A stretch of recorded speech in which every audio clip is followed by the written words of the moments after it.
యెషయా గ్రంథం 54వ అధ్యాయము మొదటి వచనం.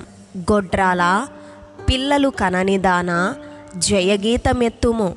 ప్రసవ వేదన పడనిదానా, జయకీర్తననెత్తి ఆనందపడుము. సంసారి పిల్లల కంటే విడువబడిన దాని పిల్లలు విస్తారమగుదురని యెహోవా సెలవిచ్చుచున్నాడు.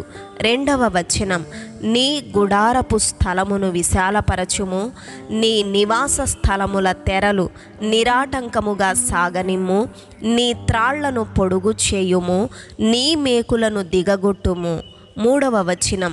కుడివైపునకును ఎడమవైపునకును నీవు వ్యాపించెదవు, నీ సంతానము అన్యజనముల దేశమును స్వాధీనపరచుకొనును, పాడైన పట్టణములను నివాస స్థలములుగా చేయును. 4వ వచనం. భయపడకుము, నీవు సిగ్గుపడనక్కరలేదు, అవమానమును తలంచకుము, నీవు లజ్జపడనక్కరలేదు. నీవు నీ బాల్యకాలపు సిగ్గును మరచుదువు, నీ వైధవ్యపు నిందను ఇక మీదట జ్ఞాపకము చేసుకొనవు. 5వ వచనం.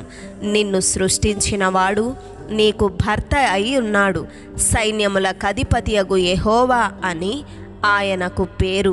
ఇశ్రాయేలు యొక్క పరిశుద్ధ దేవుడు నీకు విమోచకుడు, సర్వలోకమునకు దేవుడని ఆయనకు పేరు.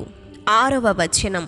నీ దేవుడు ఈ మాట సెలవిచ్చుచున్నాడు, విడువబడి దుఃఖాక్రాంతురాలైన భార్యను పురుషుడు రప్పించినట్లును, తృణీకరింపబడిన యవ్వనపు భార్యను పురుషుడు రప్పించునట్లును యెహోవా నిన్ను పిలుచుచున్నాడు.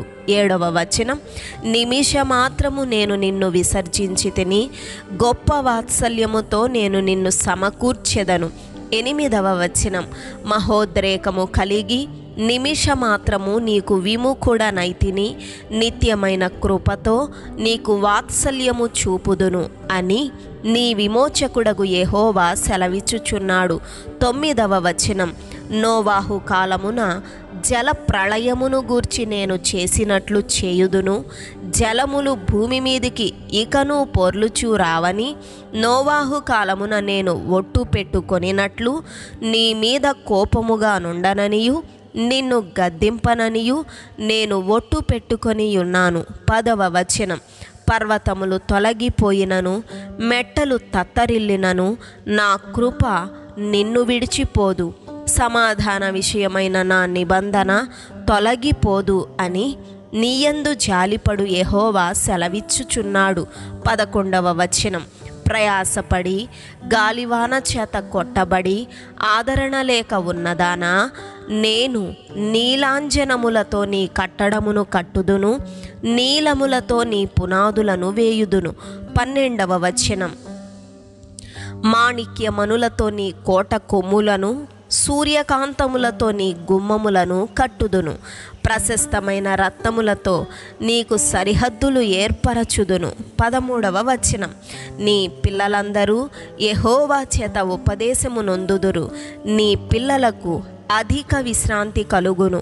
14వ వచనం. నీవు నీతి గలదానవై స్థాపింపబడుదువు, నీవు భయపడనక్కరలేదు, బాధించువారు నీకు దూరముగా నుందురు, భీతి నీకు దూరముగా ఉండును, అది నీ దగ్గరకు రానే రాదు. 15వ వచనం. జనులు గుంపు కూడినను వారు నా వలన కూడరు, నీకు విరోధముగా గుంపు కూడువారు నీ పక్షపు వారగుదురు. 16వ వచనం.